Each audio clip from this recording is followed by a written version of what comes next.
یہ نہیں کہا جا سکتا کہ جو ٹیکنالوجی ہے وہ صرف اور صرف مشین یا ٹینجیبل ٹولز وغیرہ کے ساتھ ریلیٹڈ ہے.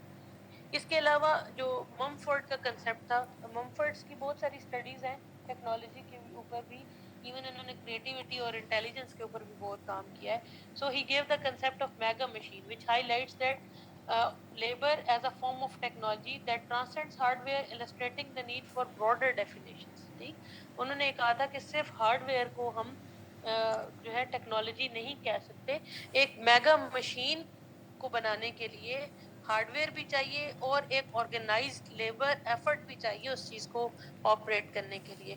تو یہ دو جو ہے نا لمیٹیشن سامنے آئی تھی کہ ایک تو اسکنر کے ایکسپیریمنٹ کی اور دوسری جو ہے وہ میگا مشین کا کانسیپٹ جو ممفرڈ کا تھا. آلدو کہ بہت سارے اسکالر اس پہ تھے, آپ ضرور یہ جو اس بک کو ہم نے فالو کیا ہے تو اس کو ضرور پڑھیں, اور اس میں بہت ساری اور ایگزامپلس بھی گیون ہیں. میں نے اس میں تھوڑی سی کوٹ کی ہیں جسٹ فار یور انڈرسٹینڈنگ کہ یہ بہت ڈیفیکلٹ نیچر میں نہ جائے اور آپ کے لیے ذرا ایزی وے میں رہے. اچھا, دوسری ڈیفینیشن ہے رولز. اب ہارڈ ویئر کا کنسیپٹ جب ڈیمینش ہوا, اس کی لمیٹیشن آ گئی, تو رولز کا کنسیپٹ آ گیا, اور رولز کے بارے میں کیا کہا گیا, ذرا سعدیہ پلیز آپ یہ پڑھ لیں. Technology is rules and techniques. As alternative perspective defines technology as a system of rules and techniques rather than mere physical objects. This view separates technological capabilities from the hardware itself, emphasizing intellectual framework and methodologies.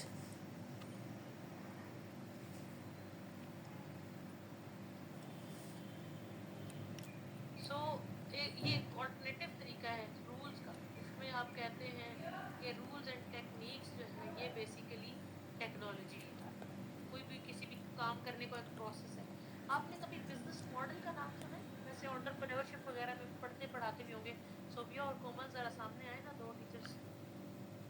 Business model کے بارے میں ذرا جی بتائیں جی, کیا چیز ہے. Business model کا کافی اس میں پورا آ جاتا ہے, جیسے انٹرپرینورشپ کے اس میں لے لیں ذرا, تاکہ چھوٹے بزنس کے پوائنٹ آف ویو سے دیکھیں, تو اس میں پورا وہ سمجھے پورا اسکریچ سے آتا ہے کہ جی بالکل آپ کی سپلائی کدھر سے آئیں گی, یا آپ کا مینوفیکچرنگ پروسیس کیا ہے, اس کے بعد ڈسٹریبیوشن, اور وہ مطلب ایک پورا ماڈل ہوتا ہے جس میں کہ جی یہ بھی ہم دیکھیں گے کہ جی پروفٹس کیسے جنریٹ ہیں یا کتنے جنریٹ ہوں گے, کس چیز پہ آپ ریلائی کر رہے ہو, پروفیٹیبل آپ کے مارکیٹ, مطلب پورا سمجھے پروسیس سمجھ لیں کسی بھی ایک اسپیسیفک بزنس کے, اس کے امپورٹنٹ چیزیں لے لیں تو وہ اس کا بزنس ماڈل اس کو ہم کہہ سکتے ہیں کہ جی